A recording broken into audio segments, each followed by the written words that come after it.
Hi, Christelle. How are you? Hi, I'm fine. You? I'm fine too. The last day I was thinking about our architecture. What do you think about our city, about our country's Uh, architecture?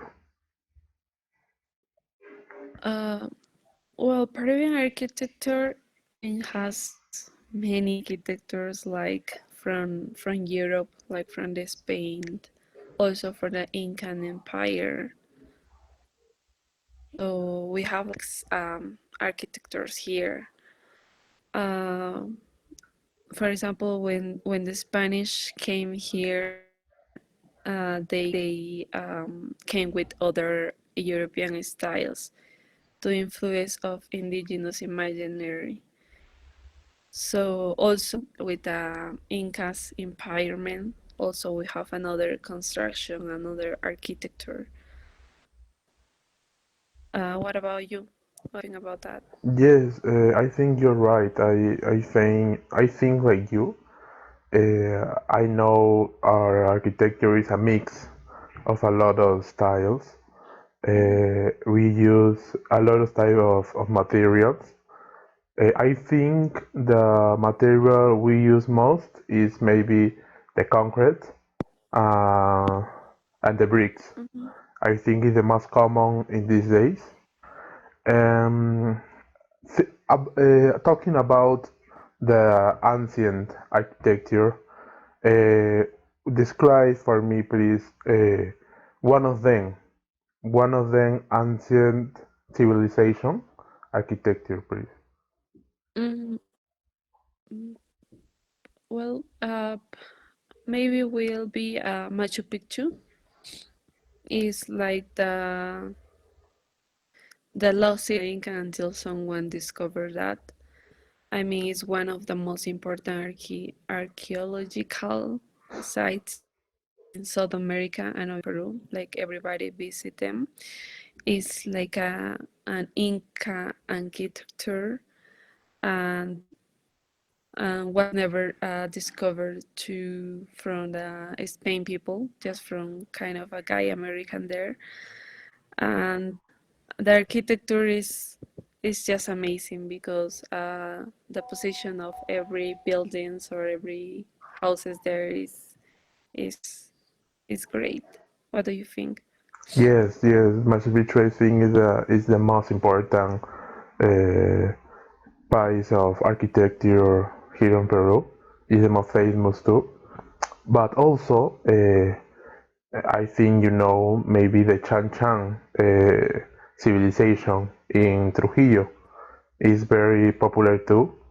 Uh, in Mhm. different with Machu Picchu, this construction is made with sand and water, and it's a civilization. It's very interesting. All the distribution of the different spaces in all the that place is a city. It's an ancient city for Mhm. all the citizens that live there some year. Um, we are talking about the past, but about the future, what do you think? What do you think it will be the buildings in the future? Um, about future, well, it will be different. I mean, nowadays, everybody's like building the 3D. So I think the architectures can use that to create buildings from future. So also the buildings maybe can create less with less energy, electricity energy, more solar energy, and also can create with like with recycled products, and and trying to reuse more materials and using materials that they don't contaminate the environment.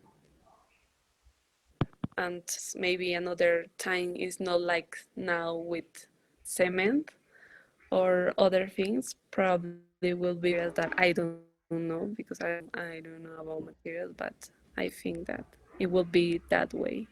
What do you think? Yes, I think in the future the buildings will be more different, like we know nowadays. I think, like you say, the building will be more in focus to the environment thing. I think the people will be construction more green buildings that respects all the natural environments, using, like you say, recycled materials, using the energy, the natural energy, like the sun rays, the water of the raining, and something like that. I think could be in that way, and obviously in the looking, in the design, maybe uh, it could be like I don't know, a lot of metal, using metal, glass, and that is all. I think it could be in that way. Tell me, Christelle, do you think the architecture affect in the people's mood? Yeah, I think if you have everything right indoors, because nowadays we are in quarantine and space, you need something that motivated, and one of the things that motivate you, I think, is the architecture. I mean, the design inside you. So, for example, the in the sensory environment, you can have, like, for example, visualize like a shape of the sound of the surrounding of your door, of your dorm, and also the smell of the building can inspire you, can put you in a good mood. And also that social connection, about who's living in the other building, probably because the people like same as you. And I think, yeah, they can change your mood in every way of things. What about you? Yes, you're right. I think the architecture is very important for the moods of the people. If we have comfortable spaces, we're gonna feel good. We're gonna feel okay. We can work in a good space. But obviously, like you say, the smell, the color, the the dimensions of the space affect in in the mood of the person, in the bad way and also in the good way. So yes, I think it's very important, the architecture in all the city, in all the places, like in the street and obviously inside of the houses. Yes, I think that is all, Christelle. It will be it was very it was very interesting talk with you about this with About architectures. yes, it was very interesting. See you later. Okay,